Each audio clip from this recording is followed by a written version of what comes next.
In northern Chile, in one of the driest places on Earth, there is a city that should not exist.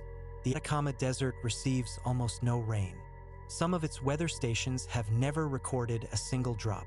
Nothing grows here, nothing rots here, and yet, in the middle of this emptiness, a theater, a hotel, a school, a swimming pool, streets of houses rusting under a merciless sun.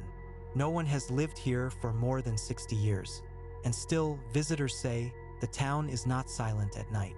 They say the wind carries sounds through the empty streets.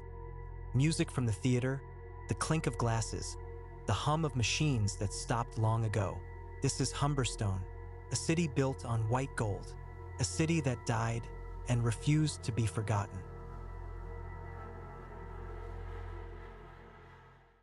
Beneath the glamour, Humberstone had a second face. The work was brutal. Men broke caliche under a sun that could climb past 40 degrees, in dust that destroyed lungs. And at the end of the week, they weren't paid in money. They were paid in fiches, company tokens that could only be spent at the company store, at prices the company set. A worker could spend his entire life in debt to the oficina that employed him. He couldn't leave. He couldn't save. He was chained to the desert. So the pampinos organized. Strikes spread across the nitrate fields. And in 1907, thousands of workers and their families marched to the port city of Iquique to demand justice. They gathered at the Santa Maria school. The army was ordered to clear them out. What happened next is one of the darkest pages in Chilean history. Soldiers opened fire on the crowd. Hundreds died. Some estimates say thousands. The nitrate kings kept their gold. The pampinos kept their memory. And the desert kept them both. To understand Humberstone, you have to understand what was buried under this desert. Caliche, a crust of earth rich in sodium nitrate. Saltpeter. In the late 19th century, the world was hungry for saltpeter. It fed the crops of Europe and the Americas as fertilizer, and it filled the guns of the world's armies as the key ingredient of explosives. And for decades, almost the entire global supply came from one place, this desert. The town was born in 1872, when this land still belonged to Peru. After the War of the Pacific, it became Chilean, and it exploded into life. Thousands of workers, the pampinos, came to the middle of nowhere to dig white gold out of the ground. The town was later renamed after James Humberstone, a British engineer who helped turn desert crust into an empire. At its peak, Humberstone wasn't a camp. It was a city, a theater with hundreds of seats, a hotel, a hospital, a school, a market, even a swimming pool, built, according to local legend, from the metal hull of an old ship hauled across the desert. Money flowed through the pampa like water, but not everyone got to drink from it. Kingdoms don't only fall from strikes. Sometimes they fall from a laboratory.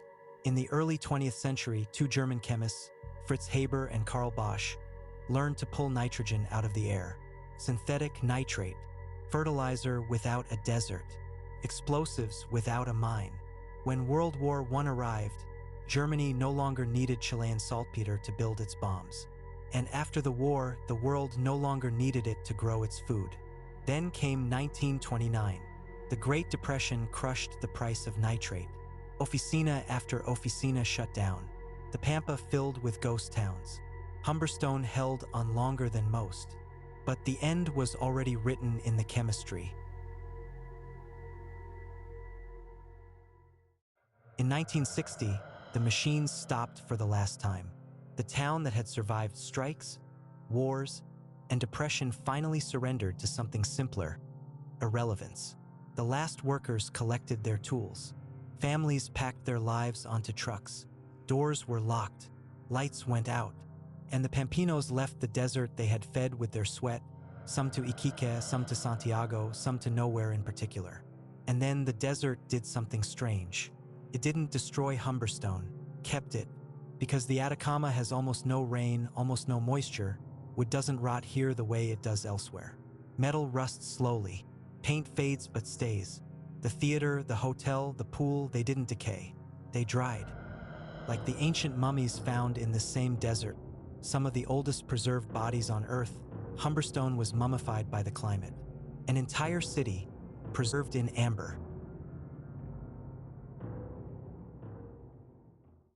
Today, Humberstone is a museum and a UNESCO World Heritage Site. By day, tourists walk its streets, take photos by the pool, sit in the empty theater. But locals will tell you the town changes when the sun goes down.